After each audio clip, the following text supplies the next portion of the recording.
Hey traders, Ben Watson here. We're going to unlock some screen real estate and some flexible tools on the thinkorswim platform charts tab today.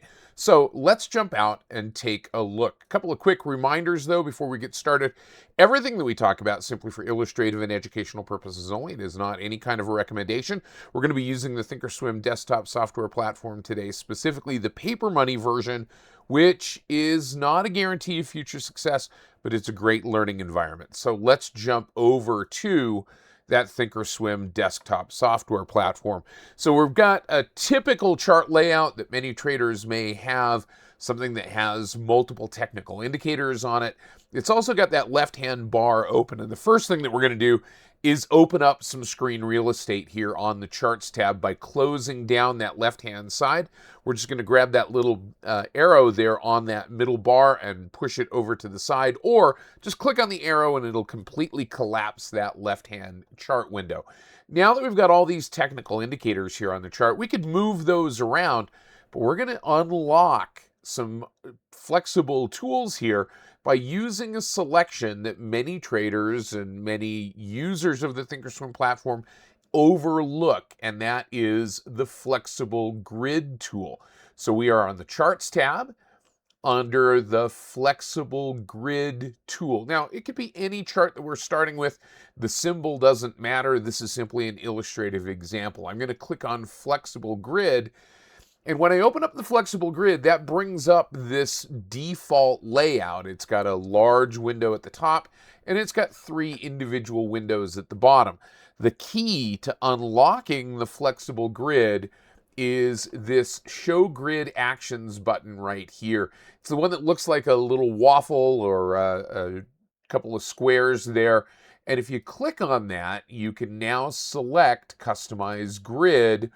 And if you don't like those little toolbars there, you can deselect that and take those off. But the first thing that we're going to do, make sure that Customize Grid is on there, because that allows us to split each one of these panes into its own separate windows. So I'm going to set up a grid that maybe a daily and intraday type of trader might use, that has a couple of different time frames, and then it has a relationship section to some other index perhaps, and maybe even a volatility index. So we're going to set this grid up as we go through here.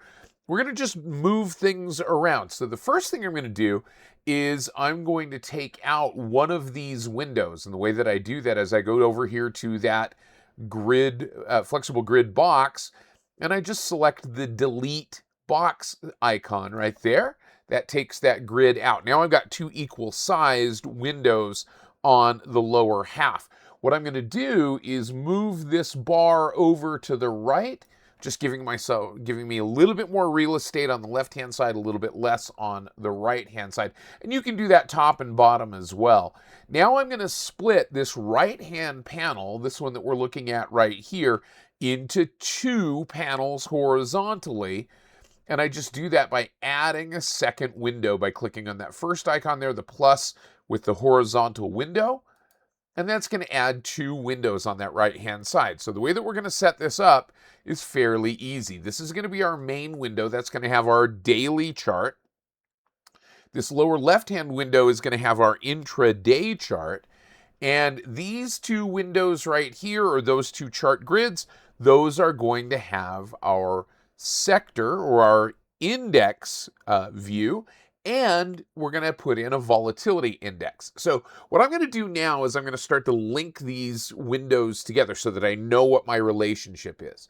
These 2 over on the right hand side are going to be separate, but these 2, my intraday grid and my daily grid, those 2 are going to be linked.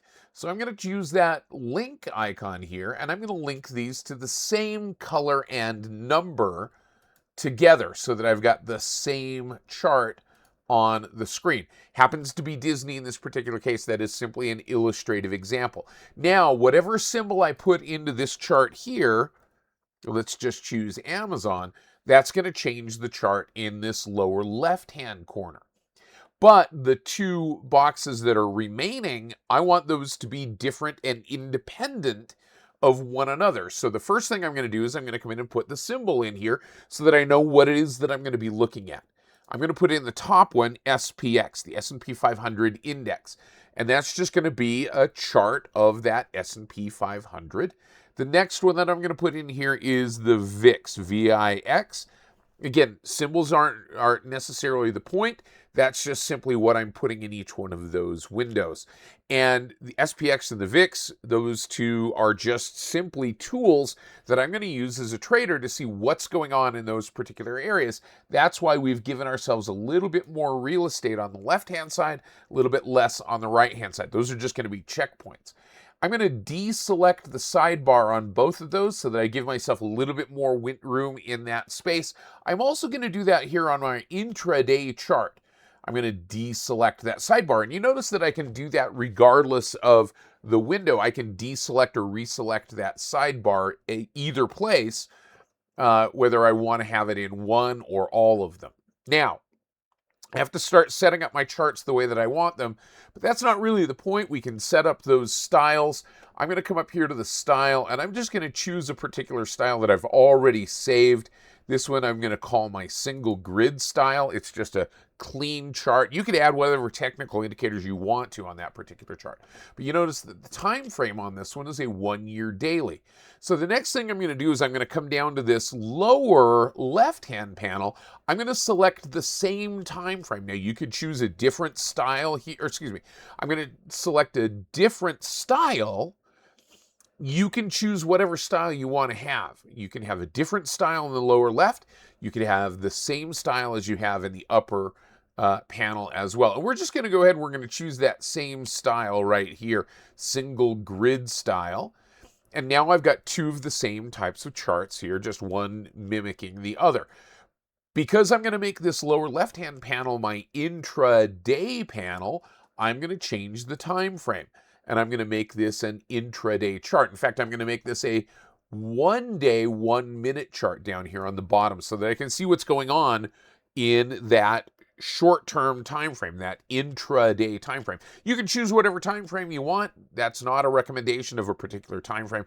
It is simply an illustrative example in this particular case. So I've got a 1-year, 1-day chart on the top. I've got a 1-day, 1-minute chart on the bottom. I've got an index over here on the right-hand side, and I've got the volatility index over here on the lower right-hand panel.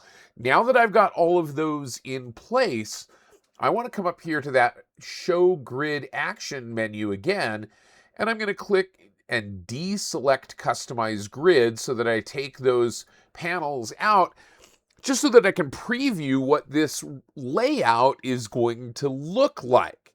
And if that layout is the way that I want it to be, and the way that it's supposed to look, and the relationships that I want to have, now the key to keeping this is saving this flexible grid. So I'm going to come up here to, once again, that Show Grid Actions button over on the top right. And I'm going to select Save Flexible Grid As. And so what I'm going to do when I click on Save Flexible Grid As is it's going to open up this dialog box that says Save Flexible Grid Layout. And I'm going to call it something that's descriptive and lets me know that's what this particular flexible grid layout does. So I'm going to call this Daily plus Intraday plus index. We'll just call it index. INDEX, index. And we're going to go ahead and we're going to click on save. Now that layout is saved, and you can see that the grid is named up here at the top right, so you know which layout you're on. I've got a couple of others in here, and if I wanted to rotate from one layout to another, it's very simple. Again, that Show Grid Actions button is what allows me to do that. Left click, and if I wanted to open up one of the other ones that I've got here, I've got Active Trader Dashboard with SPX. We'll just choose that one, another one that I've created previously.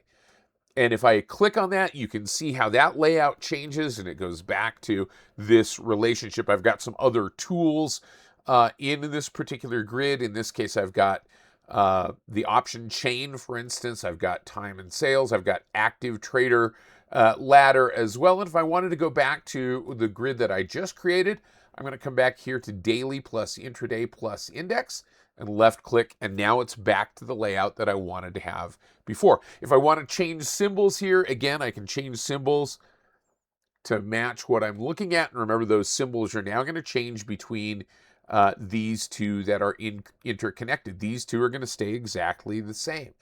Now, the great thing about this is if I wanted to zoom in, because you might want a little bit more detail, if I want to use all of the drawing tools or zoom tools on the thinkorswim platform, I can do that on any of these particular charts. But if I wanted to maximize the view for a minute, I wanted to look more closely, say, for instance, at the intraday quadrant of this flexible grid, I'm going to come up to that action menu right here for that particular grid section. I'm going to left click and I'm going to then click on maximize cell. And now I'm looking at just that one particular quadrant of the grid. The really cool thing is if you come up to the right hand side, you've got those back and forth arrows, and I can scroll through each one of the segments of my flexible grid as necessary. And then I can just left click again and go to restore cells, and I'm back to the flexible grid view once again. So it's a very easy way to set up a custom flexible view that gives you whatever kind of screen real estate you want. And you just have to remember to click on Save Flexible Grid As. By the way, you can also share it to somebody else if you want to, or share it between your paper money account and your live account. Remember, those two do not connect when it comes to things like charts. But this is the way that you can build this in paper money and then share it to yourself over in your live trading account. Now, with all of that in place, if you want to go back to your regular charts, just click on charts right here. Now you're back to those regular charts.